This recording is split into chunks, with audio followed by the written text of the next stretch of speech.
اس حدیث میں حضرت ابو ہریرہ رضی اللہ عنہ فرماتے ہیں کہ اللہ کے نبی نے فرمایا کہ سبعۃ یظلھم اللہ فی ظلہ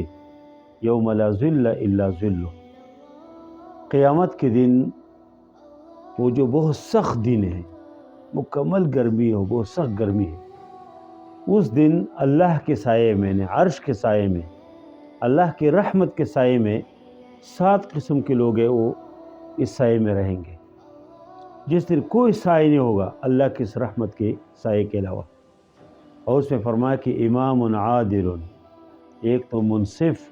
اور عادل حکمران، سربراہ مملکت جو عدل کرتا ہو، جو منصف ہو۔ دوسری نمبر پر وشاب نشأ فی عبادت اللہ، وہ جوان جس کی جوانی اللہ کی بندگی میں گزرتی ہے، جس کی بندگی جس کی جوانی اللہ کی بندگی میں گزری، اس جوان کو بھی اللہ تعالیٰ عرش کے سائے میں رکھیں گے۔ اور تیسری نمبر پر ورجل قلبه معلق بالمسجد اذا خرج منه حتى يعود الیہ، کہ وہ آدمی جس کی دل مسجد کے ساتھ اٹکا رہتا ہے، جب بھی مسجد سے نکلتا ہے تو دوبارہ مسجد میں داخل ہونے کا انتظار کرتے ہیں، یہ خواہش ہے کہ پھر میں مسجد جاؤں۔ اور چوتھی نمبر پر فرمایا کہ وَرَجُلَانِ تَحَابَّا فِي اللَّهِ اجْتَمَعَ عَلَيْهِ وَتَفَرَّقَ عَلَيْهِ، وہ 2 افراد جو اللہ کی رضا کے لیے ایک دوسرے سے محبت، اٹھنا بیٹھنا ہو، اس کی دوستی کی بنیاد اللہ اور اللہ کا دین ہے، اسی کی بنیاد کے اوپر ایک دوسرے سے تعلقات رکھتے ہیں کہ یہ آدمی دیندار اس تعلقات رکھتا ہوں، اور کسی کو چھوڑتے ہیں بھی تو اس وجہ سے کہ یہ آدمی دیندار نہیں ہے، اس چیز کو چھوڑتا ہوں۔ اور 5ویں نمبر پر نبی کریم صلی اللہ علیہ وسلم فرمائے وَرَجُلٌ ذَكَرَ اللَّهَ خَالِيًا فَفَاضَتْ عَيْنَاهُ، وہ آدمی جس تنہائی میں اللہ تعالیٰ کو یاد کرے اور اس کے آنسو سے آنسو بہہ جائے، اللہ کے خوف کی وجہ سے، اللہ کے ڈر کی وجہ سے اس کے آنکھوں سے آنسو بہتے، وہ بھی عرش کے سائے میں رہیں گے۔ اور 6 نمبر پر وَرَجُلٌ دَعَتْهُ امْرَأَةٌ ذَاتُ حَسَبٍ وَجَمَالٍ فَقَالَ إِنِّي أَخَافُ اللَّهَ، وہ آدمی بھی کہ جس کو ایک عورت، خوبصورت عورت، حسب و نسب والی عورت بدکاری کی دعوت دے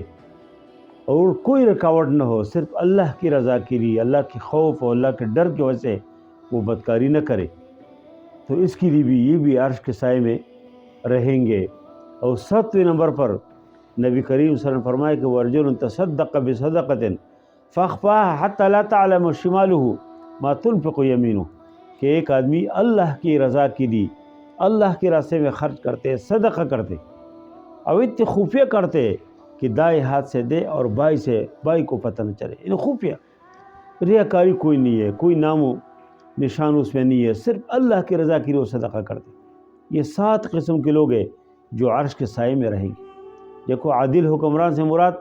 صرف سربراہ مملکت نہیں ہے، صرف صدر و وزیر اعظم اور گورنر و وزیر اعلیٰ اور نیچے کوئی عہدیدار نہیں ہے، بلکہ ہر آدمی سربراہ مملکت ہے۔ دیکھو، کوئی گھر کے اندر سربراہ مملکت ہے، اس کی گھر کی حکومت اس کے حوالے ہے، کوئی اپنے محلے میں، کوئی اپنے ادارے میں، کوئی اپنی فیکٹری میں، جہاں پر بھی وہ ہے، اگر وہ انصاف کرتے تو اس حدیث کے مطابق اس کو اللہ تعالیٰ عرش کے سائے میں اس کو رکھیں گے۔ اس طرح جوان الحمدللہ، جوانی اللہ نے اس کو دی ہے، جوانی اللہ کی بہت بڑی نعمت ہے، اور جوانی اس عمر میں شامل ہے، لیکن جوانی کے بارے میں بطور خاص اللہ تعالیٰ قیامت کے دن پوچھیں گے۔ وہ جو مشہور حدیث ہے کہ لا تزول قدم عبد حتی یسأل عن 5، ایک آدمی اپنی قدم کو ہلا بھی نہیں سکتے، اپنی قدم سے، اپنی جگہ سے قدم اٹھا بھی نہیں سکتے، حتیٰ کہ 5 چیزوں کے بارے میں اللہ سے پوچھیں گے۔ عن عمرہ فیما افلاح وعن شبابہ فیما ابلاہ، کہ جوانی کس چیز میں آپ نے ختم کی ہے۔ جوانی بہت عظیم اللہ کی نعمت ہے، اس کے اوپر جوانوں سے میں درخواست کرتا ہوں کہ اللہ کو خوش کر رہی، رحمان بادشاہ کو خوش کرے، شیطان کو خوش کرنے کی کوشش نہ کرے۔ اور اس طرح جو حدیث میں 30 نمبر پر بات ہے کہ ورجل قلبہ معلق بالمسجد، کہ دل مسجد کے ساتھ اٹکا ہوا ہو، یعنی مطلب نہیں کہ آدمی مسجد کے کونے میں بیٹھا ہو، نہیں، بلکہ آپ فجر کی نماز پڑھے تو اگر آپ سرکاری ملازم ہیں ادھر جاؤ، آپ کے کاروبار ہے ادھر جاؤ، آپ کی دکان ہے ادھر جاؤ، آپ کی جگہ مدرس ہے، آپ اسکول ٹیچر ہے پڑھا رہے ادھر جاؤ، لیکن آپ کی دل میں ایک خواہش ہو کہ پھر جب مؤذن کہیں گے کہ حی علی الصلاۃ حی علی الفلاح، نماز کے لاؤ کامیابی کے لاؤ، پھر میں مسجد جاؤں گا۔ آپ ظہر کی اذان ہو گیا پھر مسجد گئے، ظہر کی نماز پڑھ کے آپ گھر آ گئے، آپ کسی اور مصروفیت میں لگے، لیکن آپ کی دل میں خواہش ہو کہ عصر میں پھر جاؤں گا، عصر کی اذان ہو جائے آپ پھر گئے، عصر کی نماز پڑھ کے آپ نکلو، اگر آپ مسجد میں بیٹھ سکتے ہیں بہت اچھی بات ہے، گھومو پھرو، لیکن آگے آپ کی دل میں خواہش ہو کہ میں پھر جاؤں گا، آپ مغرب کی اذان سنی پھر آ گئی، عشاء پھر آ گئی، عشاء پڑھ کے آپ گھر جا کے آرام سے سو جائے، لیکن آپ کی دل میں خواہش ہو کہ جب مؤذن الصلاۃ خیر من النوم کہیں گے تو میں اس سے پہلے اٹھوں گا، اگر اس سے پہلے نہیں کم از کم اذان کی کلمات سنتے ہی میں اٹھوں گا، میں مسجد جاؤں گا۔ یہ ہے دل مسجد کے ساتھ اٹکا ہوا، یہ آدمی بھی عرش کے سائے میں رہیں گے۔ اب اس طرح ورجلان تحابا فی اللہ، اللہ کی رضا کے لیے تعلق، اللہ کی رضا کی بنیاد کے اوپر ایک دوسرے آنا جانا ہو، اللہ کی رضا کی بنیاد کے اوپر ایک دوسرے کے ساتھ خیر خواہی ہو اور اٹھنا و بیٹھنا کہ یہ آدمی دیندار ہے۔ اس سے ایک اور حدیث بھی ہے کہ من حب للہ وابغض للہ واعطى للہ ومنع للہ فقد استکمل ایمان، جو اللہ کی رضا کے لیے ایک دوسرے سے محبت کرے، اللہ کی رضا کے لیے بغض کرے، دین کی بنیاد کے اوپر دے رہے، دین کی بنیاد کے اوپر روکے، فرمایا کہ فقد استکمل ایمان، اس نے ایمان کامل کی، اس کی ایمان مکمل ہے۔ اور اس طرح یہ جو فرمایا کہ ورجل ذکر اللہ خالیا ففاضت عیناہ، لوگوں کے سامنے تو کبھی لوگ ہر آدمی تقریباً نیک بن جاتے، لیکن تنہائی میں اللہ تعالیٰ سے ڈر انسان کے دل میں پیدا ہو جائے، کوئی نہیں ہے، آپ کے آنکھوں سے آنسو نکل جائے۔ اللہ کے نبی صلی اللہ علیہ وسلم فرمایا کہ عینان لا تمسہما النار، دو قسم کے آنکھیں جس کو آگ نہیں جلا سکتے، وہ کون کون سی ہے؟ عین بکت من خشیت اللہ، ایک وہ آنکھ ہے جو اللہ کے ڈر کی وجہ سے اس سے آنسو نکل جائے، وعین بات تحرس فی سبیل اللہ، اور دوسری وہ آنکھ جو بے خوابی برداشت کرے، جو پہرا دے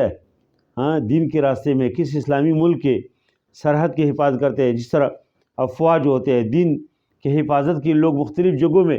جو اسلام و اسلامی تحریکات سے وابستہ لوگ ہیں اور وہ دشمن کے مقابلے میں انتظار میں رہتے ہیں، اس سے بے خوابی برداشت کرتے ہیں، یہ سارے اس حدیث کی مصداق ہے کہ قیامت کے دن اللہ تعالیٰ اس کو بھی عرش کے سائے میں اللہ تعالیٰ اس کو جگہ دیں گے۔ اور اس طرح کسی کو بدکار عورت یا کوئی نیک اور اچھی خاندان اور بڑے خاندان کی عورت ہے، وہ اس کو بدکاری کی دعوت دے رہے، ذات و حسب و جمال، اس حدیث میں کہ حسب و جمال والی عورت ہے، اس کو بدکاری کی دعوت دے، وہ کہیں نہیں انی اخاف اللہ، میں تو اللہ سے ڈرتا ہوں، وہ اس کو بدکاری نہیں کر دے۔ یعنی حسب و جمال والی عورت، وہ صاحب حیثیت عورت ہو، وہ تو بہت کم کسی کو اس طرح کی بدکاری کی دعوت دیتی، اور یہ کوئی قید بھی نہیں ہے کہ یہ مطلب نہیں کہ کوئی بدکار عورت ہو، کوئی عام عورت ہو بدکاری کی اجازت دے، گویا کہ وہ کوئی بھی عورت ہو اس کو بدکاری کی دعوت دے، انسان کہیں نہیں میں اللہ سے ڈرتا ہوں۔ اور جو آدمی یہ کام کرتے ہیں اللہ اس کو بہت بڑے عمارتیں دے۔ اس کے سب سے بہترین مثال یوسف علیہ السلام ہے، امرأۃ العزیز، مصر کی بادشاہ کی بیوی نے اسے بدکاری کی دعوت دی، لیکن اس نے کہا نہیں یہ کام تو میں نہیں کر سکتا، اور ادھر سے بھاگے۔ اور دیکھو ایک غلام آدمی، ایک مزدور جو کسی گھر میں مزدوری کرتے، خدمت کرتے، اور وہ اسی ملک کے بادشاہ بن جائے، یہ صرف یوسف علیہ السلام کو اللہ نے اس پاکدامنی کی ایک قسم اجر ہے، وہ پاکدامنی کے بدلہ ہے جو اللہ نے اس کو دیا۔ اور اللہ نے فرمایا بھی وَمَن يَتَّقِ اللَّهَ يَجْعَلْ لَهُ مَخْرَجًا، جو آدمی تقوی اختیار کرے اللہ اس کے لیے ہر مشکل سے اللہ اس کے راستے بنائیں گے، وَيَرْزُقْهُ مِنْ حَيْثُ لَا يَحْتَسِبُ، اور دوسری بات یہ ہے کہ اللہ اس کو ایسے جگہوں سے رزق دیں گے کہ وہ تصور نہیں کر سکتے۔ اس سے تقوی بہت بنیادی چیز ہے، اور تقوی اور ہر قسم خرابی سے آپ کو بچانا، یہ اللہ نے شرط کیا، ایک تو علم کے ساتھ بھی شرط ہے، وَاتَّقُوا اللَّهَ وَيُعَلِّمُكُمُ اللَّهُ، اللہ سے ڈرو اللہ آپ کو علم دیں گے۔ آپ کو مال چاہیے تقوی اختیار کرو، آپ کو کسی مصیبت سے نکلنا چاہتے تقوی اختیار کرو، ہر چیز میں نے تقوی کی بہت زیادہ اہمیت جو اسلام نے شریعت نے ذکر کیا وہ حدیث میں اس کا تذکرہ ہے۔ اور اس حدیث میں 7ویں نمبر پر جو چیز ہے کہ جو آدمی کام کرتے ہیں اللہ عرش کے سائے میں رکھیں گے، وہ یہ ہے کہ ورجل تصدق بصدقۃ فاخفاها حتى لا تعلم شماله ما تنفق یمینہ، صدقہ کرتے اور بالکل خفیہ دائیں ہاتھ سے خرچ کرتے بائیں کو پتہ نہ چلے، یعنی صدقے میں ریاکاری نہیں ہونی چاہیے۔ ریاکاری کا مثال ایسے کہ آپ نے غبارہ بھر دیا اور آپ نے معمولی اس کو کوئی کانٹا لگایا ہے تو پورے غبارے سے ہوا نکل جاتی ہے۔ آپ نے بہت کچھ کیا ہے، آپ نے بہت نمازی پڑھے، آپ نے صدقی کیا ہے، لیکن آپ نے ریاکاری اس میں دکھلاوے کے لیے کیا تو اس کی کوئی حیثیت نہیں ہے۔ اور قرآن میں اس میں بہت ساری مثالیں اس پتھر کے ساتھ دیا کہ ہموار پتھر ہو، اس کے اوپر بارش ہو جائے تو گرد غبار اس سے کس طرح ختم ہو جاتے۔ اس طرح کوئی انسان صدقہ کرتے لیکن اللہ کی رضا پیش نظر نہ ہو، اس کی بھی کوئی حیثیت نہیں ہے۔ اور اس حدیث کی روشنی میں یہ بھی ہے کہ صدقہ انسان کو کرنا چاہیے، صدقے سے مال کم نہیں ہوتے بلکہ صدقات سے مال میں اضافہ ہو جاتے۔ اللہ کے نبی صلی اللہ علیہ وسلم نے جگہ جگہ اس کا تذکرہ کیا، اور ایک تو مشہور حدیث جو حضرت ابو ہریرہ رضی اللہ عنہ کی راوی ہے، بخاری کی روایت ہے کہ ہر روز اس روز زمین کے اوپر دو قسم کے فرشتے تشریف لاتے، ایک فرشتہ اعلان کرتا اللہم اعط منفقا خلفا، یعنی جو منفق ہے جو آپ کے راستے میں خرچ کرتے اس کو اور مال دے دو، اور دوسرا فرشتہ اعلان کرتا اللہم اعط ممسکا تلفا، یعنی جو ممسک ہے جسے ہاتھ روک دیا خرچ نہیں کرتے اس کے مال کو تلف کرو۔ اور اس طرح قرآن میں اللہ نے بھی فرمایا وَلَا يَحْسَبَنَّ الَّذِينَ يَبْخَلُونَ بِمَا آتَاهُمُ اللَّهُ مِن فَضْلِهِ هُوَ خَيْرٌ لَهُمْ، وہ آدمی جو اپنے مال جو اللہ نے دیا اس کے اوپر بخل کرتے وہی نہ سمجھے کس کے لیے خیر ہے، بل هو شر لهم، یہ اس کے لیے شر ہے۔ اور آگے فرمایا سَيُطَوَّقُونَ مَا بَخِلُوا بِهِ يَوْمَ الْقِيَامَةِ، اللہ اس مال کو جس کے اوپر اسے بخل کیا اس کو توق بنائیں گے گلے کے، اور قیامت کے دن اللہ اس گلے میں ڈالیں گے۔ اور اس طرح جو خرچ کرتے قرآن فرمایا وَمَا أَنفَقْتُم مِّن شَيْءٍ فَهُوَ يُخْلِفُهُ، جو چیز تم اللہ کے راستے میں خرچ کرتے اللہ اس کو بدل دیں گے۔ اس لیے اللہ تعالیٰ کرے کہ اس حدیث کے مطابق اللہ ہمیں بھی ان لوگوں میں شمار کرے جو عرش کے سائے میں رہیں گے۔ بہت خوش نصیب لوگ ہیں جو عرش کے سائے میں اس دن جو سورج جو آسمان کی جو سورج ہے یہ زمین کے بالکل قریب ہوگا، اور بہت سخت قسم کی گرمی ہوگی، ہر آدمی پسینے میں ڈوبا ہوگا، اور ایک آدمی مزے سے عرش کے سائے میں رہیں گے۔ کتنی اچھی بات ہے۔ ہماری دعا ہے کہ اللہ یہ صفات ہمارے اندر پیدا فرمائے، ہم اللہ تعالیٰ ہمارے اس حدیث کے مطابق ہمارے والدین کو بھی اللہ یہ سایہ نصیب فرمائے، اللہ تعالیٰ سایہ ہمارے اساتذہ کو بھی نصیب فرمائے، ہمارے جتنے دوست احباب ہیں، ہمارے متعلقین ہیں، اور جتنے نیک و صالح لوگ ہیں، اور اس امت کے جو نوجوان ہیں سب کو اللہ تعالیٰ، اور اس کے جو حکمران ہیں اس حدیث میں جن صاحب کا تذکرہ ہوا ہے ہم سب کو اللہ تعالیٰ اس کے مصداق بنائے، اور اللہ تعالیٰ عرش کے سایہ ہم سب کو نصیب فرمائے۔ وصلی اللہ تعالیٰ علی خیر خلقہ محمد وعلیہ وسلم اجمعین برحمتک یا ارحم الراحمین۔